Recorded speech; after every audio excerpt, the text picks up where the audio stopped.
स्वागत है। आज हम सामाजिक घबराहट, जिसे सोशल एंजाइटी भी कहते हैं, इस पर थोड़ी गहराई से बात करेंगे। हमारे पास जेम्स डब्ल्यू विलियम्स की किताब है सामाजिक घबराहट, डर पर जीत की राह। उसी पर आधारित कुछ नोट्स हैं। कोशिश रहेगी कि इस डर को समझें और विलियम्स जो तरीके बताते हैं उन्हें देखें।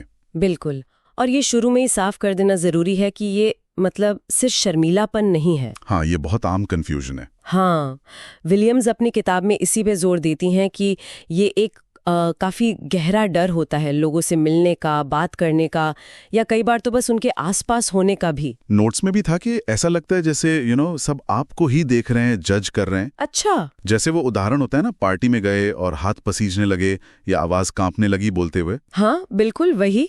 और इसकी जड़ें अक्सर वो बचपन के अनुभव या शायद किसी तरह की असुरक्षा में हो सकती हैं। पर अच्छी बात यह है कि इसे बदला जा सकता है। और ही डर सिर्फ महसूस होने तक नहीं रहता ना।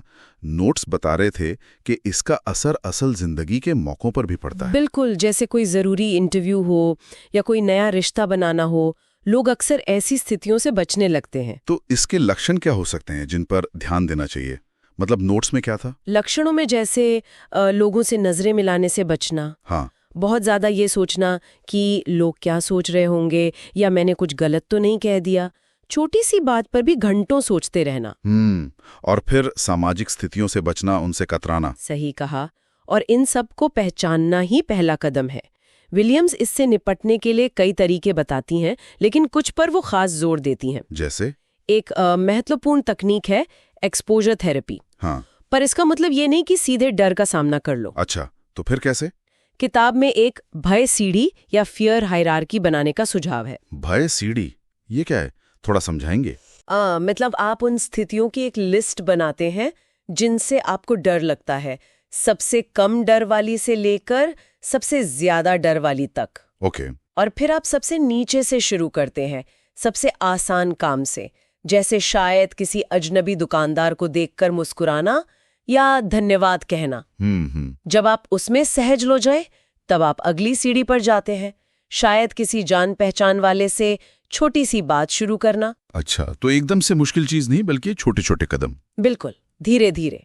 ये दिमाग को सिखाता है कि ये स्थितियां उतनी खतरनाक नहीं है जितना वो सोच रहा है। ये बात तो समझ आती है, ये ज्यादा प्रैक्टिकल लगता है।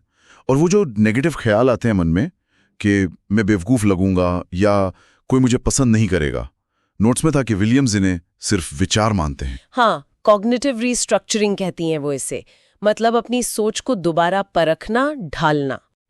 तो सवाल सिर्फ ये नहीं कि क्या ये सच है, बल्कि ये कि इस विचार का सबूत क्या है।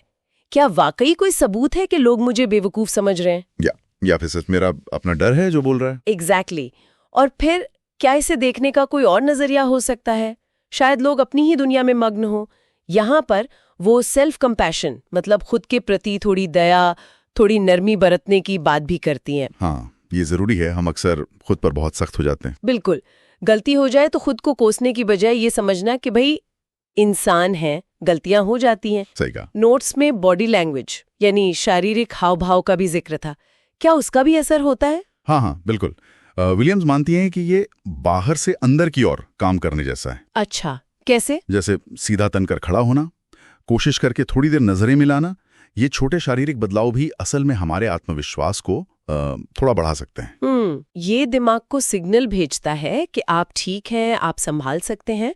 और साथ में वो गहरी सांस लेने वाली तकनीकें, डीप ब्रीथिंग। हाँ, वो तो है। वो तो घबराहट के जो फिजिकल लक्षण हैं उन्हें तुरंत कम करने में मदद करती हैं। तो मतलब दिमाग की सोच और शरीर के संकेत दोनों पर काम करना है। नोट्स में वो एक उदाहरण भी था ना, किसी का जो पहले बोल नहीं पाता था लोगों के सामने। हाँ, किताब में ऐसे उदाहरण है।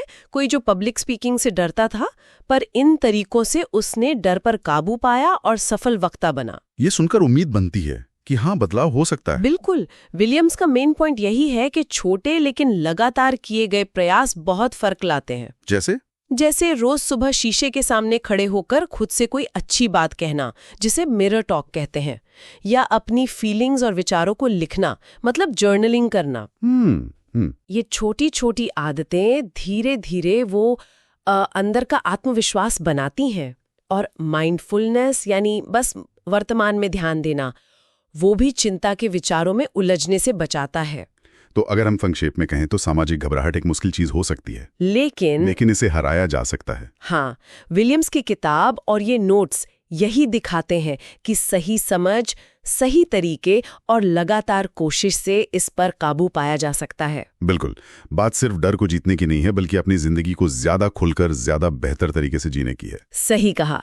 तो जरूरी चीजें हैं जागरूकता, सही तकनीकें और थोड़ा धैर्य। इनसे वो खोया हुआ आत्मविश्वास वापस पाया जा सकता है। और यहाँ एक सवाल सोचने के लिए छोड़ सकते हैं, शायद विलियम्स भी यही कहती, वो सबसे पहला, सबसे छोटा कदम कौन सा हो सकता है जिसे आज ही अपने कंफर्ट जोन से बाहर निकलने के लिए उठाया जा सकता है? ये वाकई सोचने वाली बात है, बहुत ही प्रैक्टिकल सवाल। इस गहरी और उपयोगी बातचीत के लिए बहुत बहुत धन्यवाद।